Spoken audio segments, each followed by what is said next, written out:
नमस्कार. आजच्या या खास अशा कार्यक्रमामध्ये माय गोवा नेटवर्क या वाहिनीच्या खास कार्यक्रमामध्ये तुम्हा सर्व श्रोत्यांचं आम्ही मनपूर्वक स्वागत करीत आहोत. आज स्वरांशी बोलण्याची वेळ आहे, कारण आज ह्या कार्यक्रमामध्ये अशी एक शास्त्रीय संगीत, भावसंगीत सर्व क्षेत्रामध्ये आपलं सुरेल गाणं ज्यांनी विश्वाला ऐकवलं अशा गायिकेशी हा संवाद साधण्याची संधी आपणा सर्वांना प्राप्त होत आहे. असं म्हणतात की तप्त सूर तो सूर्य नभीचा, तसाच शीतल चंद्र रात्रीचा, चराचरातील अस्तित्वाचा सूर नेमला ज्याचा त्याचा. किशोरीताईंची रचना आहे.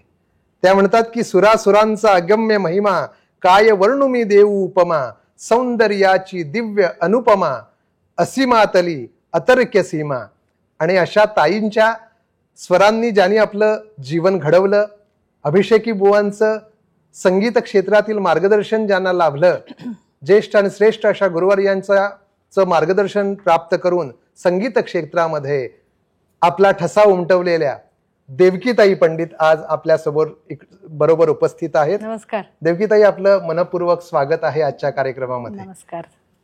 तर आज आपण देवकीताईंच्या अनेक मुलाखती ऐकलेल्या आहेत, त्यांचा जीवन प्रवास जाणून घेतलेला आहे आणि आज आपण एका वेगळ्या पैलूवर प्रकाश टाकणार आहोत. देवकीताई गायिका आहेत, पण देवकीताई संगीतकार पण आहेत, कारण अनेक गाण्यांना त्यांनी संगीत दिलेलं आहे, स्वतःच्या रचना बंदिशी रचलेल्या आहेत. पण ताई, आज माझ्या वाचनात आणि माझ्या ऐकिवात आलेल्या एका खास कार्यक्रमावर मी तुमच्याशी बोलणार आहे. जरूर. आणि तो कार्यक्रम म्हणजे अद्वैता. हा अद्वैता कार्यक्रम काय आहे आणि हीच तुम्हाला कल्पना सुचली कशी, याच्यावरच आपण पहिल्यांदा बोलू. जरूर. अद्वैता 7 यात्री 1 यात्रा असा हा जो कार्यक्रम आम्ही प्रस्तुत करतो, तो आहे संत कवयित्रींच्या रचनांवर आधारित. आपल्या पूर्ण भारतामध्ये अनेक संत स्त्रिया झालेल्या आहेत, परंतु संत कवयित्रींच्या रचना ज्या जास्त गायल्या जात नाही आहेत त्या आम्ही ह्या ठिकाणी प्रस्तुत करतो. त्यांच्याविषयी सुद्धा आपण म्हणजे आम्ही जेव्हा प्रस्तुत करतो तेव्हा त्यांच्याविषयी त्यांचं जे रचना आहे त्याच्यातल्या मर्म, त्याच्यातलं जे अर्क आहे ते लोकांपर्यंत पोचावं ह्या दृष्टीने हा कार्यक्रम आम्ही प्रस्तुत करतो. आणि हा सुचला कसा, हा जर दुसरा प्रश्न आहे. खरं तर मी माझ्या स्वतःच्या कार्यक्रमामधनं बऱ्याचदा वेगवेगळ्या रचना, वेगवेगळ्या संतांच्या रचना, संत तुकाराम, संत नामदेव, संत मीराबाई, अशा अनेक आपण कार्यक्रमामधनं प्रस्तुत करत आले आहे. परंतु पूर्ण भारतात इतक्या संत स्त्रिया आहेत, कवयित्री, ह्याची मला खरं म्हणजे खूप उशिरा कल्पना आली. आणि मी जेव्हा भारतातल्यापेक्षा महाराष्ट्रातल्या ज्या संत कवयित्री आहेत, जनाबाई, मुक्ताबाई, सोहिराबाई किंवा इवन वेणा स्वामी आणि अशा सगळ्याच्या संत स्त्रिया आहेत, त्यांच्याविषयी थोडं थोडं वाचलंय आणि गातेही आहे. कुतूहलाने मी बघितलं की म्हटलं पूर्ण भारतात किती असतील संत स्त्रिया, असा जेव्हा विचार आला तेव्हा माझ्यासमोर एक फार सुंदर पुस्तक मला गिफ्ट मिळालं डॉक्टर अरुणा ढेरेंकडनं. त्यांच्या एक आर्टिकल मी त्यांचं वाचलं होतं, त्याच्यामध्ये त्यांनी संत स्त्रियांविषयी लिहिलेलं आहे आणि त्याला लागून मी त्यांना त्यांच्याशी संपर्क साधला आणि विचारलं तर त्या म्हणाले माझं पुस्तकच आहे. त्यामुळे ते पुस्तक त्यांच्याकडनं मला अगदी प्रेमाने त्यांनी दिलं. भगव्या वाटा नावाचं पुस्तक आहे. तर त्यात त्यांनी ह्या सगळ्या काही त्यातल्या संत स्त्रियांविषयी लिहिलेलं आहे. मीराबाईंना त्या प्रेमयोगिनी म्हणतात. क्या बात. असं फार सुरेख त्यांनी छोट्या शॉर्ट स्टोरीजमध्ये त्यांच्याविषयी लिहिलेलं, सगळ्या नाही पण काही. तर तो एक धागा धरून मी म्हटलं जर एवढ्या अनोळखी म्हणजे मला अनोळखी अशा जर संत स्त्रिया आहेत तर अजून खूप आहेत, आपण पाहूया. आणि जेव्हा मला त्यांचं थोडंसं मार्गदर्शन जिथे मिळालं की तू हे वाच आणि असे पण आहेत संत स्त्रिया, तू त्यांच्याविषयी वाच, तेव्हा मला हा एक भंडारच सापडला, ट्रेजर. तर लक्षात आलं की आपल्याला खरंच ह्यांच्या प्रवासाविषयी, यांच्या योगदानाविषयी, यांच्या रचनांच्या मार्फत त्यांनी आपल्याला जो मेसेज दिलाय त्याविषयी काहीच माहिती नाही. आणि इथून माझा एक वाचनाचा प्रवास सुरू झाला. की मी वाचायला लागले पहिल्यांदा त्यांच्याविषयी. एक तर ते प्राचीन भाषेमध्ये असल्यामुळे कळत नव्हतं, त्यामुळे जास्तीत जास्त मला जे ट्रान्सलेटेड किंवा इंटरप्रिटेशन्स त्याचा जो आहे ते वाचूनच मला कळत होतं की ते सुद्धा इतकं खूप सुंदर आणि खूप अप्रतिम आहे की ते वाचूनही मला खूप काही काही कळायला लागलं. आणि मग मी असा विचार केला की आम्ही सगळ्या संतांचं ज्या रचना मी गाते, अभंग गाते, तर मग आम्ही ह्यांचं का नाही बरं गात. बरोबर बरोबर असा एक सहज विचार आला मनात. खरं सांगायचं तर काय आवर्जून काही केलं नाही मी. त्या क्षणाला एक मनापासून विचार आला की मी ह्यांचं का बरं गाऊ शकत नाहीये. तर इथून तो मग मोठा प्रवास सुरू झाला. त्याचं बीज एवढूशा त्या एका विचारामध्ये होतं. किती वर्ष आधी? 2015 मध्ये ऍक्च्युली, म्हणजे नॉट प्रिसाइजली, पण वाचनाला साधारण त्या सुमारास सुरू झालं. आणि एक 3-4 महिने खूप वाचलं आणि खूप त्यांच्याविषयी समजून घ्यायचा प्रयत्न केला. आणि मग त्यानंतर मी म्हटलं ठीक आहे, आपण एक काही चाली लावून पाहूया किंवा आपण कसं त्याचा अर्थ न कळता कसं गायचं, तो प्रश्न होता. तर त्यामुळे तो मोठा प्रवास तिथून सुरू झाला. पण 2015 ज्यावेळी सुरू केलं होतं नाही तर 2024 कालनिहाय बदल झाले असतीलच. या स्थित्यंतरामधून आपण कसा प्रवास? सुरुवातीचं जे होतं म्हणजे माझ्या लक्षात आलं की खूप मोठा जो एक आव्हान होतं ते म्हणजे भाषेचं. कारण त्या सगळ्या ज्या रचना आहेत त्या प्राचीन भाषेतल्या आहेत आणि प्राचीन वेगवेगळ्या प्रांतातल्या आहेत. म्हणजे काश्मीरी तर 12व्या शतकातल्या लल्लेश्वरी, संत लल्लेश्वरी लालदेड, ती काश्मीरी भाषा आज नाही बोलली जात आणि ती काश्मीरी भाषाच मला येत नाही, तर मी पुढे काय बोलू. तर तो भाषेचा एक फार मोठं मला एक भाषेचं आव्हान होतं. दुसरं म्हणजे त्यामुळे त्याचा जे काय मला तोडगा निघाला तो म्हणजे मी तिकडच्या कंपोजर्सना भेटले. अच्छा. म्हणजे आपले भजन सपोरीजी जे संतूर वादक आहेत त्यांना भेटले. त्यांनी मला खूप मदत केली. त्यानंतर पुट्टूर नरसिंह नायक म्हणून आहेत, त्यांनी मला काही संत अक्का महादेवी कन्नड संत त्यांच्याविषयी सांगितलं. कारण भाषा ही जी आहे ती एका वर्षात शिकणं शक्यच नाही. आणि त्यातून संतांची भाषा म्हणजे मग खूपच त्याच्यामध्ये मर्म खूप असतो, त्याच्यामध्ये दडलेला अर्थ खूप असतो. बरोबर. त्यामुळे मला ह्या लोकांनी खूप मदत केली. अशित देसाई गंगासती गुजरातच्या, त्यांनी त्यांचं काही काही समजावून सांगितलं की तिथे कसं गंगासतींचा महोत्सव होतो आणि कसं 2-2 तास कोण उत्तम गाणारे आहेत त्यांचं ऐकलं. तर त्या प्रांतातलं कोण उत्तम गातं, त्या रचना कोण आतापर्यंत त्यांच्या प्रांतातली मंडळी कोण गातात आहेत, तर तेही ऐकलं. त्याच्यावरनं एक संगीताचा पण मला अंदाज आला. प्रोनन्सिएशन, उच्चार त्या भाषेचं कसं करायचं हे मी कंपोजर्सकडनं शिकले. कारण मला भाषा येणं शक्य नाही. भाषा कसं, मी एवढे 6 भाषा शिकायला पूर्ण जन्म जाईल. तर मला हे कंपोजर्सनी मदत केली की ह्याचं उच्चार असा कर. आणि त्या असं आहे की उच्चार फक्त शाब्दिक नसतो, उच्चार संगीताचा पण असतो. तर त्यावेळेला जेव्हा ते फोक ट्रेडिशन्स मधनं किंवा त्यांच्या लोकसंगीतातनं जे गाणं येतं त्याप्रमाणे ते त्या लयीत गायलं जातं, त्या पद्धतीने उच्चार केला जातो, उच्चार सुद्धा. बरोबर. तर तो उच्चार समजण्यासाठी संगीताचाच उपयोग झाला शेवटी. कारण संगीतामध्ये उच्चार हा फार महत्वाचा भाग आहे. बरोबर. तर तो मला कंपोजरकडनं कळला की ते सांगायचे की हा उच्चार असा नाहीये. त्यासाठी मी स्पेशली रेकॉर्ड केली सगळी गाणी त्या भाषेंमध्ये आधी. आणि ते रेकॉर्ड केल्यानंतर मला कळत होतं की नाही, हे उच्चार ह्यांचे असेत आणि माझे असे चुकीचे आहेत. तर ते करेक्शन करत आधी मी ओरिजिनल गाण्यामध्ये गायले, ओरिजिनल भाषेमध्ये. म्हणजे लल्लेश्वरींची काश्मीरी असेल, लालदेडांची अक्का महादेवींची कन्नड असेल किंवा अंडाल यांची तमिळ असेल, गुजराती असेल, असं सगळं, राजस्थानी सुद्धा, मीराबाई, संत मीराबाई, अर्थात ते आपल्या ओळखीचे आहेत खूपच, त्यामुळे ते तिथे मला, आणि मराठी संत स्त्रिया. तर ही भाषा समजून घेण्यासाठी मी कंपोजर्स, या आमचे जे मोठे कंपोजर आहेत सगळे, हे त्यांच्या क्षेत्रातले, त्यांनी मला खूप मदत केली की उच्चार कसं असायला पाहिजे. आणि सांगीतिक उच्चार, नुसतं शाब्दिक नाही, मी तर सांगीतिक उच्चार ह्या कसे असले पाहिजेत. आणि हे वचन किंवा ही वाक कुठल्या लयीत गायले जातात आणि कुठल्या संदर्भात गायले जातात. कारण ते तिकडचे असल्यामुळे त्यांना पूर्ण त्याचं कल्चर, त्याचं बॅकग्राऊंड सगळं माहिती होतं. तर हे मी माझी एक काय म्हणतात त्याला तोडगा काढला ह्याच्यातनं. म्हणजे थोडक्यात सांगायचं म्हणजे याच्यावर गेली जवळजवळ दशकभर संशोधनच चालू आहे. हो, अजूनही चालू आहे खरं सांगायचं तर. ह्याचं कारण असं आहे, हे त्यांचा विषय न संपणार आहे. बरोबर. कारण त्यांनी इतकं लिहून ठेवलंय, इतकं करून ठेवलंय की ते प्रत्येकाचा 1-1, 2-2 तास प्रोग्राम होईल इतकं आहे मोठं काम. बरोबर. म्हणजे लल्लेश्वरींचा एक प्रोग्राम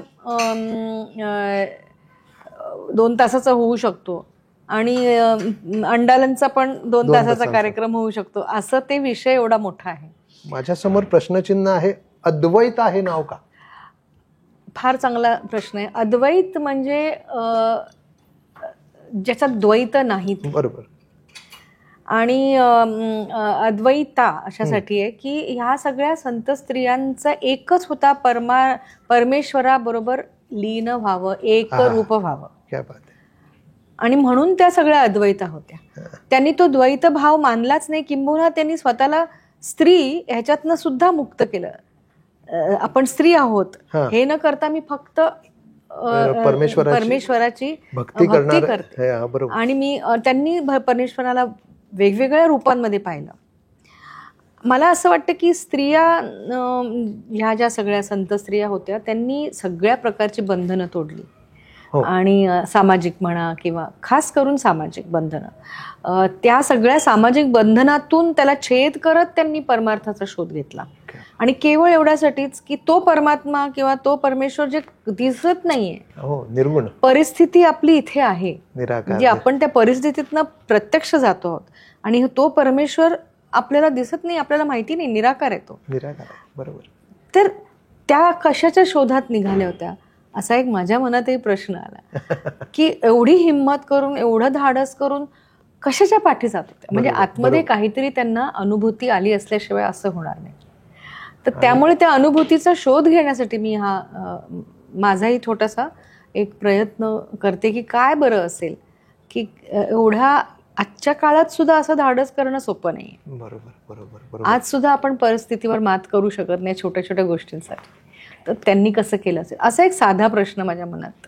आता ज्या 7 कवयित्रींची आपण निवड केली, जरा त्यांची यादी आम्हाला कळू द्या. हो, संत लल्लेश्वरी काश्मीरच्या, संत अंडाल तमिळनाडूच्या, संत अक्का महादेवी कन्नड संत आहेत, संत मीराबाई आपल्याला सगळ्यांना माहिती आहेत राजस्थानच्या आहेत, संत गंगासती गुजरातच्या आहेत, संत जनाबाई महाराष्ट्रातल्या आहेत, तसंच संत मुक्ताबाई सुद्धा मुक्ताबाईंची. तर असे एकूण 7 संत. आता याच्यामध्ये आपण पाहिलं तर प्रादेशिकता हा, कारण प्रदेशवार संत आहेत. तुमच्या कार्यक्रम असं म्हणतात की आपण संगीत क्षेत्रामध्ये जाणकार आहात, पण प्रादेशिकता सुद्धा एखाद्या रचनेमध्ये सांभाळणं गरजेचं असतं. आणि अद्वैतामध्ये ही प्रादेशिकता तुम्ही कशी रसिकापर्यंत पोहोचतो? एक तर प्रादेशिकता आहेच, म्हणजे तो एक मोठा भाग आहे की वेगवेगळ्या प्रांतातनं आलेल्या या संत स्त्रियांचं स्वाभाविकतः संगीत हा एक फार, संगीत आणि भाषा बरोबर, भाषा निराळी आहे, तिथेच आलं, प्रांत लगेच कळतो आपल्याला, आणि संगीत निराळं आहे. हो, म्हणजे तुम्ही म्हणाल गुजरात मध्ये म्हटलं तर गुजरातमध्ये जे गंगासतींचं गातात ते एका विशिष्ट पद्धतीने गातात. अच्छा, ती काय पद्धत आहे तर ती आम्ही आमच्या ह्याच्यात आणण्याचा प्रयत्न केलाय. त्यानंतर राजस्थानचं म्हटलं तर राजस्थानी जो मांड आहे, राजस्थानी मांड जो टिपिकल गायला जातो त्या पद्धतीने आम्ही कंपोज केलंय आणि त्याचा ठेका पण तसा लावलाय. त्याचप्रमाणे कर्नाटक संगीत शैलीमध्ये आम्ही संत अंडालांच्या रचना गातो, म्हणजे त्याच्यामध्ये आम्ही मृदंगम आणि असं सगळं, आणि राग चूस सुद्धा त्या पद्धतीने हंसध्वनी वगैरे केलाय. त्यामुळे गायनाचा प्रकार जो आहे तो त्याच्या जवळपास जाईल ह्याचा मी प्रयत्न केलाय. आता ह्याचा विचार करताना तुम्ही आधी सांगितलं की 2015 पासून हा प्रवास चालू आहे, त्याच्यामध्ये तुम्हाला बदल करावे लागले का, आणि करावे लागले तर का करावे? बदल अशासाठी करायला लागले कारण सुरुवातीला मी जो कार्यक्रम करत होते संत स्त्रियांवरती, तो कार्यक्रम ओरिजिनल भाषेत होता, मूळ भाषा. म्हणजे काश्मीरी असेल तर काश्मीरीच गात होते मी, आणि गुजराती असेल तर गुजरातीच गात होते. परंतु माझ्या नंतर त्याला मी एक प्रकारचं वरदान म्हणेन की कोविड आल्यानंतर बंद पडले हा प्रोग्राम, 5-6 केल्यानंतर बंद करावे लागले. त्यामध्ये मला असं लक्षात आलं, मला प्रतिक्रिया मी विचारून घेतल्या की तुम्हाला काय वाटतं. तेव्हा लक्षात आलं की लोकांचा एक भाव, एकच सूर होता की आम्हाला भाषाच कळत नाही. तू गातेस चांगली पण तू काय गातेस हे नाही कळत, कारण भाषा नाही कळत तर काय करायचं, हा फार मोठा प्रश्न होता. आणि मला तो पटलं सुद्धा, मला ते की बरोबर आहे, भाषा नाही कळली तर मला जे करायचं आहे की लोकांपर्यंत त्यांचं म्हणणं पोचवायचं आहे तेच होत नाही आहे. त्यामुळे मग आम्ही ठरवलं की त्याला अनुवाद करायचा. आणि हा अनुवाद आम्ही कवी वैभव जोशी यांनी केलाय. अनुवाद नाही म्हणणार, भावानुवाद, म्हणजे त्याचा मर्म समजून लिहिलं. आणि वैभवजी आपल्या बरोबर त्या कार्यक्रमामध्ये ते निवेदनही करतात आणि फार सुंदर करतात, मी म्हणेन निरूपण करतात खरं म्हणजे. आणि अर्थातच त्यांची काव्य सगळं त्यांनी जे भावानुवाद केलं त्याच्यामध्ये मी कंपोजही केलंय, म्हणजे ते सगळे कॉम्पोजिशन्स माझे आहेत. 14 कॉम्पोजिशन्स, प्रत्येक संत स्त्रियांचे 2-2, आणि एक शेवटी एक आम्ही त्यांना सगळ्यांना ट्रिब्यूट म्हणून एक भैरवी गातो. आता तुम्ही कंपोजर म्हणून या क्षेत्रामध्ये, म्हणजे हा वेगळा कार्यक्रम आहे, पण तुम्ही स्वतः आपल्या आयुष्यामध्ये अनेक ज्येष्ठ आणि श्रेष्ठ संगीतकारांबरोबर खरं म्हणजे त्यांची गाणी गायलेली आहात. अभिषेकी बुवांसारखे संगीतकार म्हणा, किंवा खळे काका, किशोरीताई, अशोकजी आहेत, हृदयनाथजी आहेत, पंडित हृदयनाथ मंगेशकर, आणि आता उस्ताद झाकीर हुसेन यांच्यासाठी पण गायले. पण ह्या सगळ्या प्रवासामध्ये त्यांचा प्रभाव तुमच्या ह्या संगीतकार म्हणून याच्यामध्ये पडले आहे का? पडला असणार, परंतु जाणीवपूर्वक नाही. अच्छा. म्हणजे अभिषेकी बुवा आणि किशोरीताई हे माझ्या पूर्ण संगीतावरती त्यांच्यामुळेच मी गाते असं म्हणेन, किंवा मला मार्ग त्यांच्यामुळे मिळालेत हे खरंय. परंतु मला असं वाटतं की मी कॉपी केलेलं नाही, आणि म्हणूनच मी त्यांची शिष्या म्हणून म्हणू शकते स्वतःला. अशासाठी की त्यांनी कोणाला कॉपी केलं नाही. बरोबर. त्यांनी काय शिकवलं की आपल्या आतमध्ये जे दडलेलं आहे, अव्यक्त गाणं जे आहे, अव्यक्त भाव जे आहेत, त्याला कसं वाट मिळवून द्यायची हे त्यांनी आम्हाला म्हणजे अनावधानाने का होईना असं शिकवलं नाही, पण ते आम्हाला कळलं की आपल्या आतमध्ये पण दडलेलं म्युझिक आहे, आपलं अव्यक्त ज्ञान आहे, त्याला आपण कुठेतरी मोकळं करायला हवं. आणि त्याच्यामध्ये आपली श्रद्धा असली पाहिजे की माझ्या आतमध्ये आहे, आणि आहे तर ते येणार, पण त्याला एक काहीतरी कारण लागतं, निमित्त लागतं, आणि कदाचित अद्वैत हे माझ्याकरता निमित्त आहे. मला संजयजी चौधरी यांच्या 2 ओळी आठवतात. ते म्हणतात की दुसऱ्या झाडाची फुलं माळून स्वतः सजलेलं झाड या विश्वाच्या इतिहासामध्ये नाहीये. अप्रतिम, वा वा, क्या बात आहे.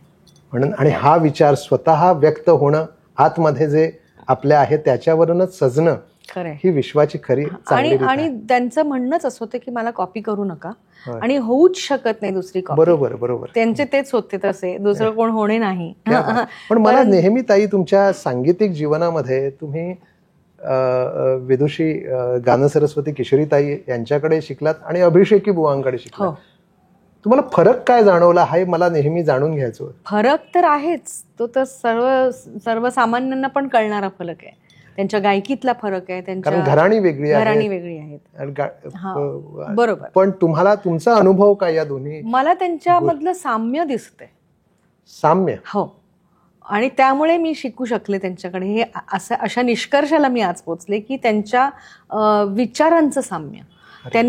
त्यांनी भावप्रधान गायकी गायली. अभिषेकी बुवा असोत किंवा ताई असोत, किशोरीताई असोत, त्यांनी भावप्रधान गायकी केली. त्यांनी एक्सपेरिमेंट केलं. त्यांनी दोघांनी म्हणजे हे साम्याविषयी बोलते, त्यांनी प्रयोग केले. त्यांनी त्यांच्या अंतरात असलेलं गाणं गायले. त्यांनी त्यांच्या घराण्याच्या पलीकडे जाऊन विचार केलेला आहे. त्याच्यात कुठल्याही ह्याच्यामध्ये ते अडकले नाहीत. स्वतःला त्यांनी कुठल्याही प्रकारचं कुंपण घातलं नाही. तिसरी गोष्ट म्हणजे त्यांनी सढळ हस्ते दिलं. हे साम्य आहे त्यांच्यातलं. आणि अतिशय महत्वाचं म्हणजे दुसऱ्याची सृजनशीलता शिष्याची, त्याला खत पाणी दिलं. हे त्यांचं साम्य आहे. म्हणजे गुरु म्हणून त्यांच्यातलं अद्वैत आहे असं म्हणून. अद्वैत आहे. ते दोघंही सारखेच आहेत माझ्यासाठी. म्हणजे लोकांना डिफरन्सेस दिसतात, फरक दिसतात, मला साम्य दिसतं. क्या बात आहे. म्हणून म्हटलं अद्वैत आहे तुमच्या नजरेतून. असं आणि म्हणायला परत हरकत त्या अद्वैताकडे येताना ही जी निर्मिती आपली आहे, तुम्ही संगीतकार आणि गायिका म्हणून या निर्मितीचा नेमका प्राण कुठं आहे असं तुम्हाला वाटतं? गायिकेपेक्षा तो संगीतात आहे, रचनेत आहे. तो रचनेत आहे. अच्छा. कारण रचना मी त्या अशा केल्या आहेत की त्याच्यामध्ये गायिकेला पण वाव आहे, भावनेला पण वाव आहे आणि काव्याला पण वाव आहे. आणि अशा करता मी म्हणते की माझ्या मते रचनेला जास्त महत्व आहे. क्या बात आहे. गाणारे कोणी गाऊ शकतं, म्हणजे इन द सेन्स की चांगले गाणारे असतील तर ते गाण्याचा प्रश्न नाहीये, पण रचना करणं हा त्याचा प्राण आहे. आणि रचनांना घडण्यासाठी काव्य चांगलं असणं महत्वाचं होतं. त्यामुळे मी कवी वैभव जोशींना अगदी म्हणजे मी म्हणेन खूप अप्रतिम लिहिलंय त्यांनी, त्यामुळे त्या रचना घडल्या. कारण भावानुवाद करणं फार सोपं नाहीये. आता ह्याच्यामध्ये तुम्ही परत एकदा व्यक्ती म्हणून तुम्हाला अध्यात्माची पण ओढ आहे. संगीत तर आपल्या आयुष्याचा श्वासच आहे असं आपण मानता. या रचनेमध्ये किंवा या निर्मितीमध्ये सांगीतिक विचार की आध्यात्मिक विचार की दोन्ही? मी सांगू का, संगीत आणि अध्यात्म हे एकच गोष्ट आहे माझ्या मते. कारण ज्याला परफेक्शनची ओढ आहे ना, म्हणजेच तो आध्यात्मिक आहे. वा वा वा, क्या बात आहे. कारण मला परफेक्शनची ओढ आहे का नाही मला माहिती नाही, पण ओढ आहे. मला परफेक्ट गोष्ट करायला आवडते आणि ती परफेक्शनचा विचार जो आहे ना, हाच वरून आलेला आहे. माणसाला शक्य नाहीये परफेक्शन बद्दल विचार करणं. माणसाच्या आवाक्याच्या बाहेर आहे परफेक्शन. परंतु ती गोष्ट थोडी का होईना झलक जर तुम्हाला दिसली, ह्याचा अर्थ त्यांनी तुम्हाला वाट दाखवली आणि त्याच्यावरती चालणं तुमचं कर्तव्य आहे. त्यामुळे I feel perfection is divinity आणि that is why music and perfection have to go together. आणि म्हणून मग अध्यात्म त्याच्यातच आहे. मग त्याच्यामध्ये सगळंच आलं, लीनता आली, प्रेम आलं, भक्ती आली, श्रद्धा आली, एव्हरीथिंग. त्यामुळे माझ्यासाठी संगीत इज एव्हरीथिंग. क्या बात आहे. संपूर्ण काय म्हणतात त्याला, सगळंच दिलंय देवानी संगीत देऊन मला. क्या बात आहे. म्हणजे संगीतामध्ये सगळं काही आलं आयुष्यात माझ्या करता. बरोबर. त्या भावनेनं तुम्ही त्या संगीताशी एकरूप झालेला आहात. म्हणून भावनेनं मी एकरूप नाही झाले, त्यांनी मला केलंय एकरूप.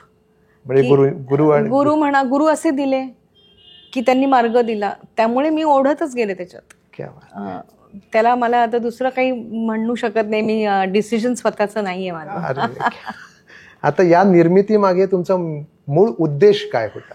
माझा मूळ उद्देश असा होता, उद्देश म्हणणार नाही, हे खूप उत्स्फूर्तपणे झालेली निर्मिती आहे पहिलं म्हणजे. दुसरी गोष्ट म्हणजे मी जेव्हा घडायला लागलं तेव्हा मला का तो प्रोग्राम म्हणून प्रेझेंट करायचा आहे असा जर विषय, तर त्यांचं म्हणणं लोकांपर्यंत पोहोचवणं हा एक मूळ आहे, मुख्य.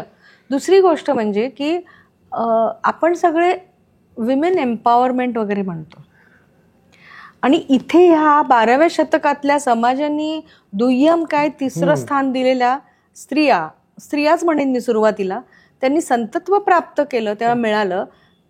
दॅट मीन्स ते ऑलरेडी त्या एम्पॉवर्ड आहेत त्या शतकामध्ये. हा, आम्ही नाही आहोत. जर त्यांचं तुम्ही जीवनी वाचली तर कळेल की त्यांनी जे धाडस आणि त्यांनी जे धैर्य त्या वेळात दाखवलं, त्या काळात दाखवलं, ते आम्ही आजही नाही दाखवू शकत. आणि त्यामुळे माझ्यासाठी त्या प्रेरणास्रोत आहेत. म्हणून मी हे प्रेझेंट करते की स्त्रियांना कळावं की तुम्ही ह्यांना पहा. म्हणजे सबलीकरणासाठी कार्यक्रम गरजेचे नाहीत, तुम्ही व्हा या अशा नाही. मला असं वाटतं की ह्या संत स्त्रिया ऍक्च्युली जगल्या ना तसं, की त्या दे वर एम्पॉवर्ड. करेक्ट. ऑलरेडी. म्हणजे त्यांना वेगळं काही त्याच्यासाठी लोकांना काय म्हणतात त्याला, सबलीकरणासाठी काय मुख्य सरकारी कार्यक्रम करायची गरज नाही. त्या आपल्या मार्गाने एकच पॉझिटिव्ह मार्ग आहे, तो म्हणजे अध्यात्म किंवा भक्ती. त्या भक्तीमुळे सगळेजण त्यांच्या पायाशी आले. सगळ्या समाजाने त्यांना आजही मानतात. बरोबर आहे. तर त्यासाठी नेगेटिव्ह विचार करायची गरज नाही, कोणाला प्रोटेस्ट करायची गरज नाही, समाजाला जाऊन धडकायची गरज नाही की तुम्ही असं नाही करायचं, तसं हे करायची काही गरज नाही.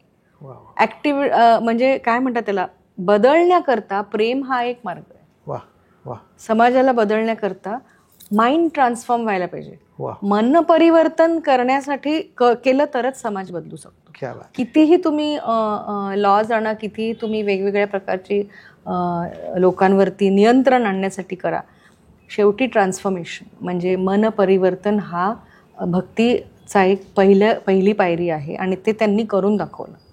आणि म्हणून मला असं वाटतं की दिस इज ॲज मी स्वतः स्त्री असल्यामुळे मला ह्यांच्याकडनं प्रेरणाच मिळते. आता ह्या मन परिवर्तनासाठी तुम्ही हा मार्ग निवडलेला आहात. संगीत ही जमेची बाजू त्याला जोडून घेतलेली आहे. मन परिवर्तन हा संगीताचा पर्पज आहे. वा, बरोबर. ऐकणाऱ्याचं मन परिवर्तित झालं पाहिजे, बस एवढा उद्देश संगीताचा जरी हा आपल्याकडनं झाला पूर्ण तरी खूप झालं. आता मला एक प्रश्न विचारायचा आहे की या निर्मितीच्या, कारण आपण 9 वर्ष आता त्या प्रवासामधून पुढे जात आहात, या निर्मितीच्या भावी प्रवासाबद्दल एक आपण त्याच्यातल्या एक महत्त्वपूर्ण घटक आहात, म्हणून या निर्मितीच्या भावी प्रवासाबद्दल तुमचा आत्मविश्वास तुम्हाला काय सांगतो? मला आत्मविश्वासपेक्षा मला श्रद्धा आहे. माझ्या आत्मविश्वासाला काही किंमत नाही. मला त्यांनी इथे आणून ठेवलंय म्हणजे त्यांना काहीतरी मनात त्यांच्या आहे. आणि माझ्यासाठी ह्या सगळ्या स्त्रिया खऱ्या आहेत. बरोबर. कारण असेही दिव्य आत्मा कधी कुठे जात नाहीत. ते मी स्वतःचं भाग्य समजते की ते माझ्या आजूबाजूला आहेत आणि त्यांनी सांगितले कर तू. अरे वा. आणि त्यामुळे माझी श्रद्धा ही महत्वाची आहे. माझं आत्मविश्वासाला काही किंमत नाही.